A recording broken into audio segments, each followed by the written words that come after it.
Good afternoon, my dear brothers and sisters in Christ, and welcome to the Minor Basilica and Parish of Our Lady of the Rosary of Manaoag.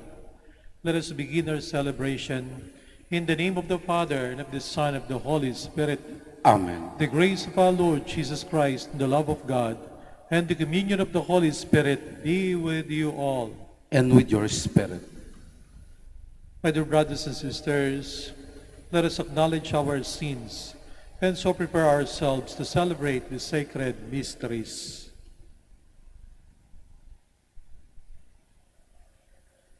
I confess, Almighty God, and to you, my brothers and sisters, that I have greatly sinned in my thoughts and my words, in what I have done and what I have failed to do, through my most grievous fault. Therefore, I ask Blessed Mary, ever Virgin, all the angels and saints, and you, my brothers and sisters, to pray for me to the Lord our God. May Almighty God have mercy on us, forgive us our sins, and bring us to everlasting life. Amen. Lord, have mercy. Lord, have mercy. Christ, have mercy. Christ, have mercy. Lord, have mercy. Lord, have mercy. Let us pray. Almighty, ever-living God, who in abundance of your kindness surpass the merits and the desires of those who entreat you, pour out your mercy upon us to pardon what conscience dreads and to give what prayer does not dare to ask. Through our Lord Jesus Christ, your Son, who lives and reigns with you in the unity of the Holy Spirit, God forever and ever. Amen. Please be seated.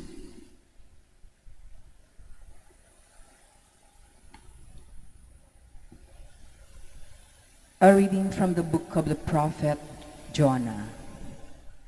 The word of the Lord came to Jonah a second time. Set out for the great city of Nineveh and announce to it the message that I will tell you. So Jonah made ready and went to Nineveh according to the Lord's bidding. Now Nineveh was an enormously large city.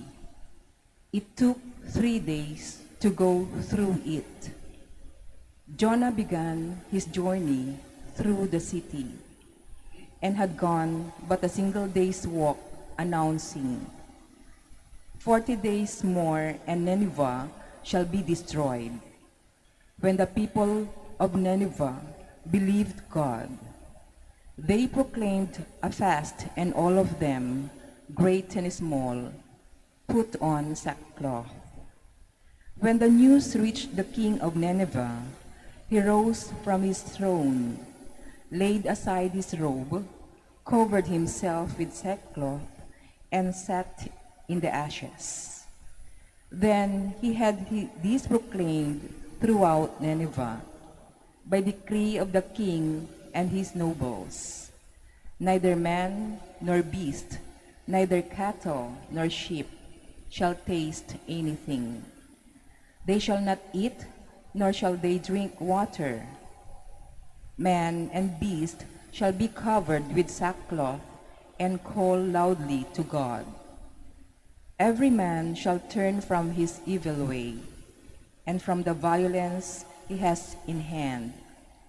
Who knows, God may relent and forgive, and withhold his blazing wrath, so that we shall not perish. When God saw by their actions how they turned from their evil way, he repented of the evil that he had threatened to do to them. He did not carry it out. The word of the Lord. Thanks be to God. If you, O Lord, mark iniquities, who can stand? If you, O Lord, mark iniquities, who can stand? Out of the depths I cry to you, O Lord. Lord, hear my voice. Let your ears be attentive to my voice in supplication. If you, O Lord, mark iniquities, who can stand? If you, O Lord, mark iniquities, Lord, who can stand? But with you is forgiveness, that you may be revered. If you, O Lord, mark iniquities, who can stand? Let Israel wait for the Lord, for with the Lord is kindness, and with him is plenteous redemption, and he will redeem Israel from all their iniquities. If you, O Lord, mark iniquities, who can stand? Please stand.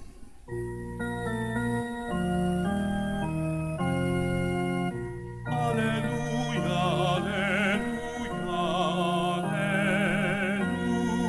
alleluia. Blessed are those who hear the word of God and observe it. Alleluia, alleluia, alleluia.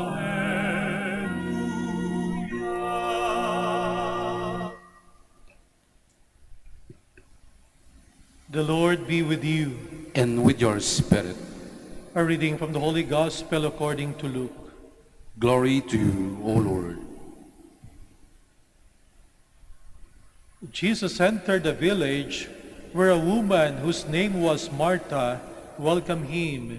She had a sister named Mary, who sat beside the Lord at his feet, listening to him speak. Martha, burdened with much serving, came to him and said, Lord, do you not care that my sister has left me by myself to do the serving? Tell her to help me. The Lord said to her in reply, Martha, Martha, you are anxious and worried about many things. There is need of only one thing. Mary has chosen the better part, and it will not be taken from her. My dear sisters and brothers, the Gospel of the Lord. Praise to you, Lord Jesus Christ. Please be seated.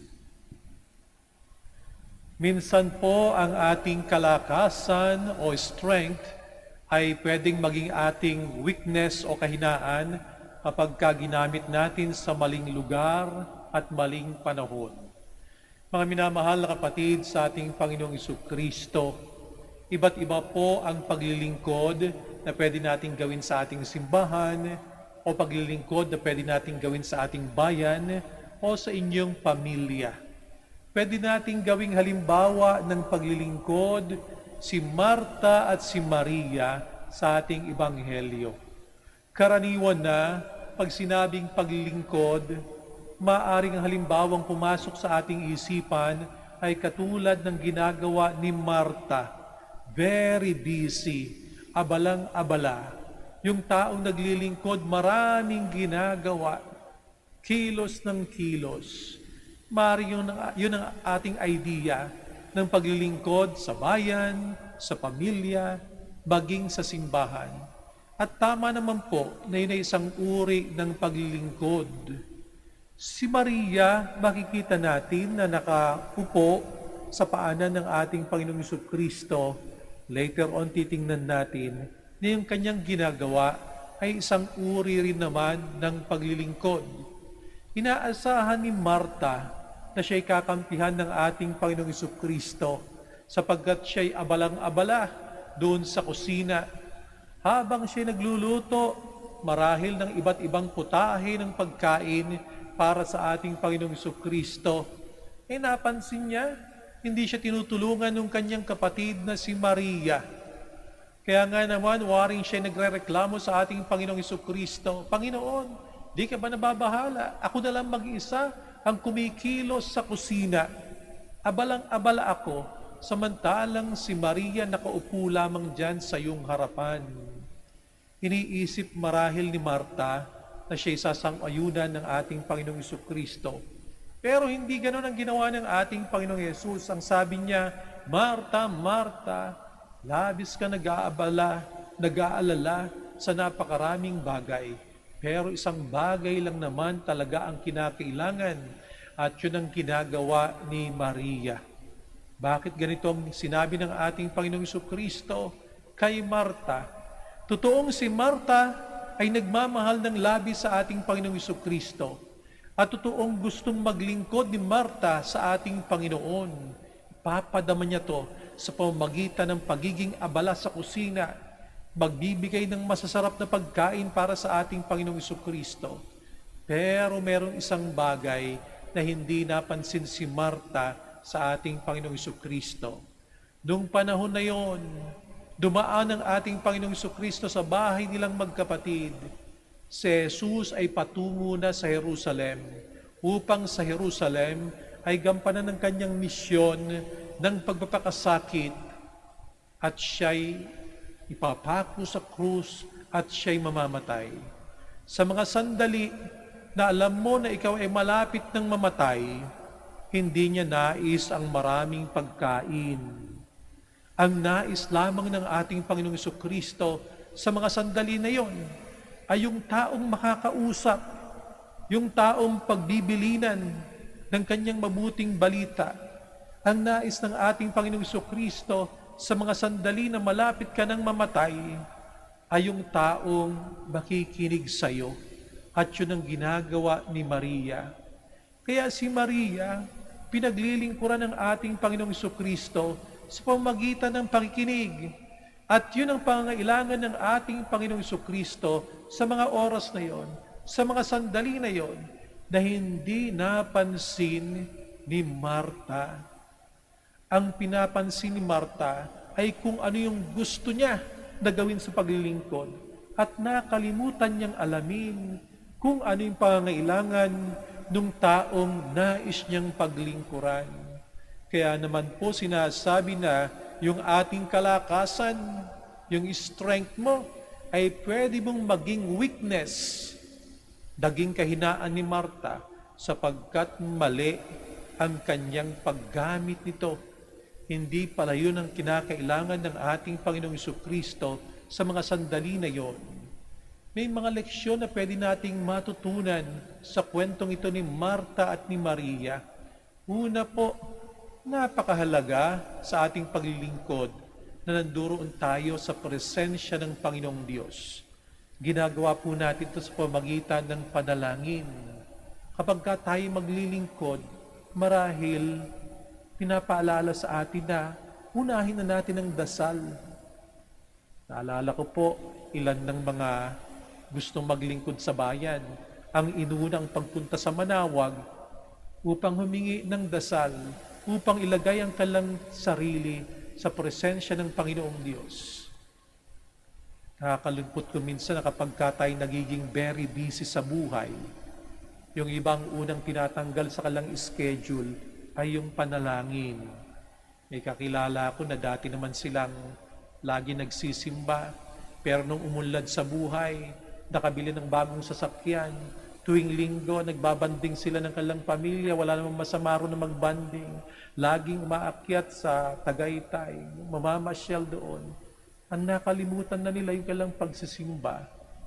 Magandang magbanding, pero dahil sila'y busy na, maraming lugar na gustong puntahan, na may nakalimutan ay yung tungkol sa Panginoong Diyos. Pinapaalala sa atin na una, napakahalaga ng presensya ng Panginoong Diyos sa ating paglilingkod at ginagawa natin ito sa pamagitan ng pagdarasal. Pangalawa, pinapaalala sa atin sa kwento ni Marta na siya'y alalang-alala sa napakaraming bagay. Punong-puno siya ng worries. Sa ating panahon ngayon, talaga naman nakaka-worry ang ating nararanasan na pandemya. Nakaka-worry na mawalan ng trabaho. Nagbibigay sa atin ng pag-aalala ang pagkakaroon ng sakit. Pero kapag sobrang ating worries, ang ginagawa natin ay parang inaalis natin ang ating mga mata sa Panginoong Diyos at itinitingin natin, tinutuon natin sa ating mga problema. Parang sinasabi natin, Lord, parang di mo naman kaya itong aking problema eh. Kaya ako na lamang magpapasan nito. Ako'y worry. Dala-dala ko sa maghapon. Inaanyayahan tayo na bago tayo mag-worry, ang unahin muna natin ay mag-worship. Ang unahin muna natin ay ang ating Panginoong Diyos. Pangatlo, kung tayo naglilingkod, ipinapaalala sa atin ng Ebanghelyo na napakahalaga ng relasyon dun sa ating pinaglilingkuran. Busy tayo sa napakaraming bagay, pero ang una nating buuin ay yung ating ugnayan sa ating pinaglilingkuran, sa ating Panginoong Diyos. Kapag meron naglilingkod sa simbahan, sinasabi ko sa kanila, swerte ninyo kapag merong paycheck, kapag merong konting iniaabot o binibigay. Pero kung kayo naglilingkod sapagkat umaasa kayo doon sa ibibigay sa inyo, baka hindi po kayo magtagal kasi konti lang naman yun. Yung mga nagtatagal ay nag-iisip na sa kanilang paglilingkod, ang kanilang reward na natatanggap ay yung kanilang mismong relasyon sa ating Panginoong Yesus. At tama nga naman po, kung meron tayong reward, wala nang iba, kundi yung paglalim ng ating pananampalataya at yung paglalim ng ating ugnayan sa ating Panginoong Diyos, sa ating pinaglilingkuran.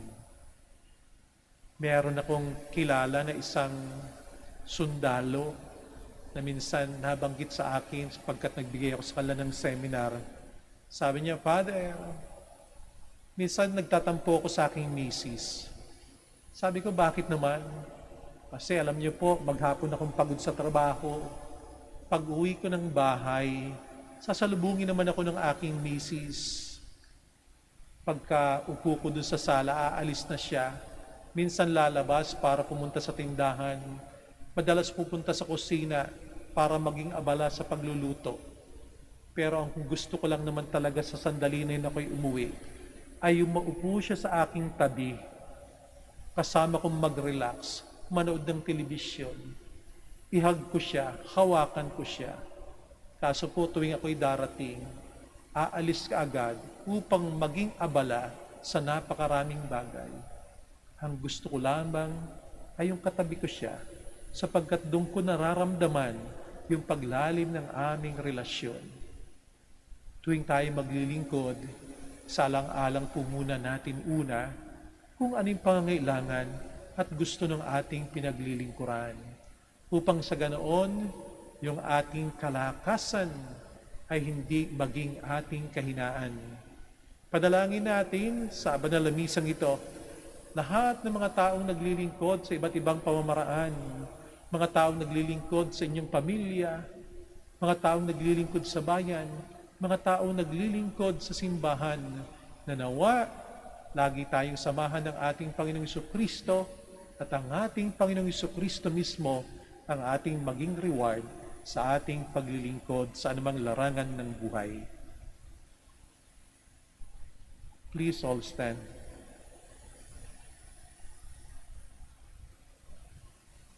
As Martha and Mary discovered the kindness and love of God is revealed in Jesus in our midst, let us pray to the Lord who is here, the God who listens. Let our response be, Lord, hear our prayer. Lord, hear our prayer. That the Church all over the world may offer a welcoming home to our least brothers and sisters. Let us pray to the Lord. Lord, hear our prayer. That those who are preoccupied with the fleeting distractions of life may come to appreciate the value of listening more attentively to God's word. Let us pray to the Lord. Lord, hear our prayer. That like Mary, we may choose the better part and welcome Jesus into our hearts and lives. Let us pray to the Lord. Lord, hear our prayer. That the sick and the dying may look to Christ in their sufferings. Let us pray to the Lord. Lord, hear our prayer. That the dead may dwell in the Lord's house forever. Let us pray to the Lord. Lord, hear our prayer. In silence, let us pray for our personal intentions.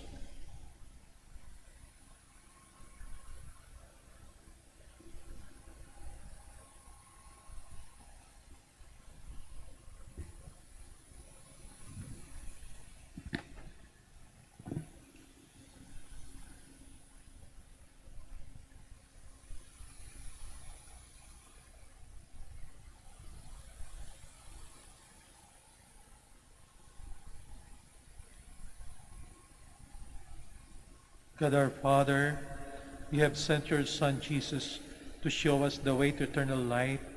May we always welcome him to our lives and have a place for him in our hearts. We make our prayer through Christ our Lord. Amen. Please be seated.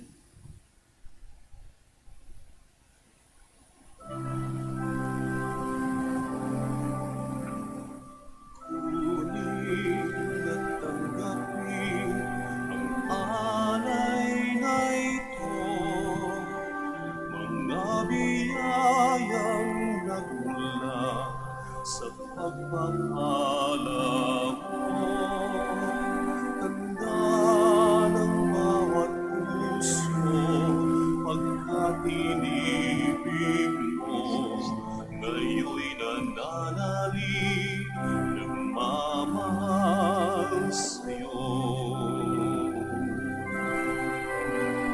Tinapay na nagmula sa butil ng trigo, pagkain nagbibigay ng buhay mo. At alat na nagmula sa isang tangkay na bukas, inuming nagbibigay lakas.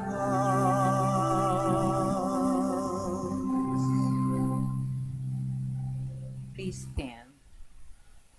Pray with your brothers and sisters that my sacrifice and yours may be acceptable to God, Almighty Father. May the Lord accept the sacrifice at your hands for the praise and glory of his name, for our good and the good of all his holy church. Accept, O Lord, we pray, the sacrifices instituted by your commands, and through the sacred mysteries which we celebrate with dutiful service, graciously complete the sanctifying work by which you are pleased to redeem us, through Christ our Lord. Amen.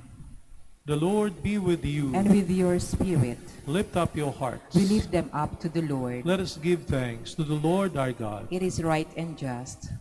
It is true, right, and just, our duty and our salvation, always and everywhere to give you thanks, Lord, Holy Father, Almighty and eternal God. For in goodness you created man, and when he was justly condemned, in mercy you redeemed him, through Christ our Lord. Through him the angels praise your majesty, dominions adore, and powers tremble before you. Heaven and the virtues of heaven and the blessed seraphim worship together with exultation. May our voices, we pray, join with theirs in humble praise as we acclaim.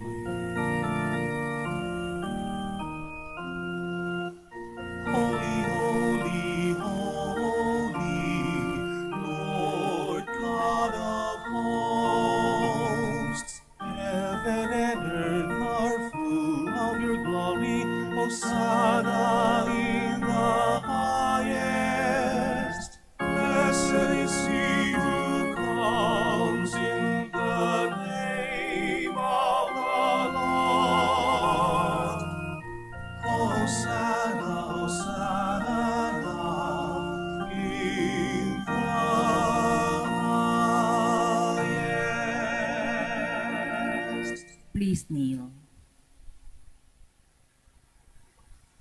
You are indeed holy, O Lord, the fount of all holiness.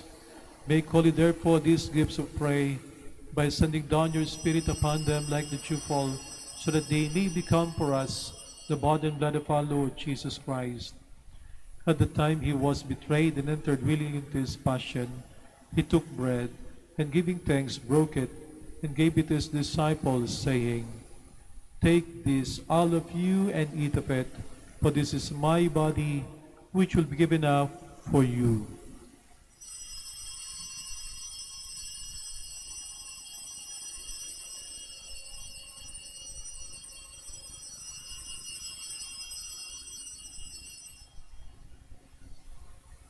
In a similar way, when supper was ended, he took the chalice, and once more giving thanks, he gave it to his disciples, saying, Take this, all of you, and drink from it, for this is the chalice of my blood, the blood of the new eternal covenant, which will be poured out for you and for many for the forgiveness of sins.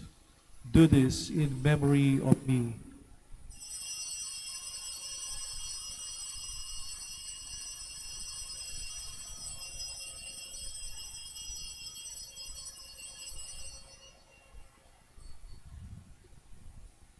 The mystery of faith. We proclaim your death, O Lord, and profess your resurrection until you come again. Therefore, as we celebrate the memorial of his death and resurrection, we offer you, Lord, the bread of life and the chalice of salvation, giving thanks that you have held us worthy to be in your presence and minister to you. Humbly we pray that partaking of the body and blood of Christ, we may be gathered into one by the Holy Spirit. Remember, Lord, your church spread throughout the world, and bring her to the fullness of charity, together with Francis our Pope, and Socrates our Bishop, Fidelis his assistant bishop, and all the clergy. Remember also our brothers and sisters who have fallen asleep in the hope of the resurrection, and all who have died in your mercy. Welcome them into the light of your face. Have mercy on us all, we pray, that with the Blessed Virgin Mary, Mother of God, Blessed Joseph, her chaste spouse, with the blessed apostles and all the saints who have pleased you throughout the ages, we may merit to be co-heirs to eternal life, and may praise and glorify you through your Son, Jesus Christ. Through him, and with him, and in him, O God, Almighty Father, in the unity of the Holy Spirit, all glory and honor is yours, forever and ever. Amen. Please stand. Let us pray with confidence to the Father in the words the Lord Jesus Christ taught us.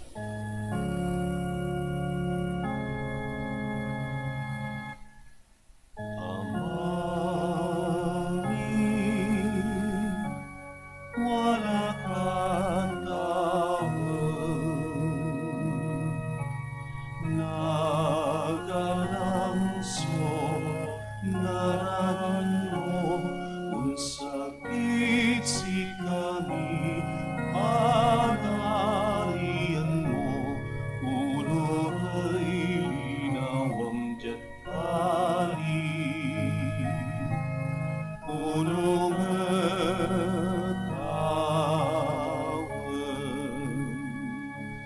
say kanan inagawalo, Peter mo si kami daluhaya, nalipandien mo'y kasalanan mi, ulong laban na mahal diri, kasalanay ng kasalanan, at si kami nanag mo kami,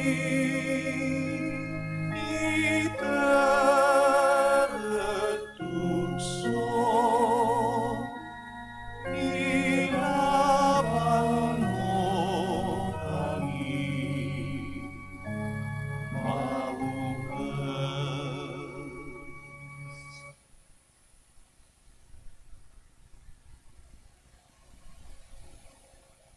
Deliver us, Lord, we pray, from every evil. Graciously grant us in our days, that by the help of your mercy, we may be always free from sin and safe from all distress, as we await the blessed hope and the coming of our Savior, Jesus Christ. For the kingdom, the power, and the glory are yours, now and forever. Lord Jesus Christ, who said to your apostles, Peace I leave you, my peace I give you. Look not on our sins, but on the faith of your church, and graciously grant her peace and unity, in accordance with your will, who live and reign forever and ever. Amen. The peace of the Lord be with you always. And with your spirit. Let us offer each other the sign of peace.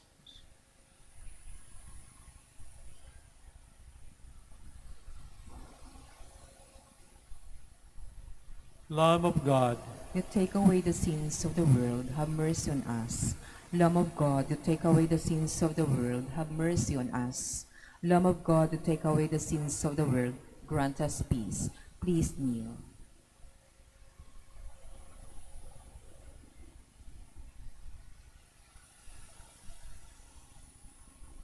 Behold Jesus, the Son of Mary, the Lamb of God who takes away the sins of the world. Happy are those who are called to his supper. Lord, I am not worthy that you should enter under my roof, but only say the word, and my soul shall be healed.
Let us pray. Please all stand. Grant us, Almighty God, that we may be refreshed and nourished by the sacrament which we have received, so as to be transformed into what we could consume. Through Christ our Lord. Amen. Maraming salamat po sa inyong pagbisita sa Minor Basilica and Parish, Our Lady of the Rosary of Manaoag, at sa inyong pong pakikisa sa ating banal na misa. The Lord be with you, And with your whole and may spirit. Almighty God bless you, the Father, and the Son, and the Holy Spirit. Amen. Our Mass is ended. Go in peace. Thanks be to God. We shall have the prayer for the blessing of the sick and for the blessing of your rosaries and other religious articles. Our help is in the name of the Lord. Who made heaven and earth. Let us pray. God, our Almighty Father, by your blessing, you give us the strength and support in our frailty. Turn with kindness toward the sick brothers and sisters. Free them from all illness and restore them to good health. Through the intercession of Our Lady of the Rosary of Manaoag, so that the sure knowledge of your goodness, they will gratefully bless your holy name. We ask this through Christ our Lord. Amen. In memory of the mysteries of the life, death, and resurrection of our Lord Jesus Christ, and to the honor and glory of the Blessed Virgin Mary, Mother of Christ, Mother of the Church, Our Lady of the Rosary of Manaoag, may these rosaries, images, candles, oil, and other religious articles be blessed and made holy in the name of the Father, and of the Son, and of the Holy Spirit. Amen.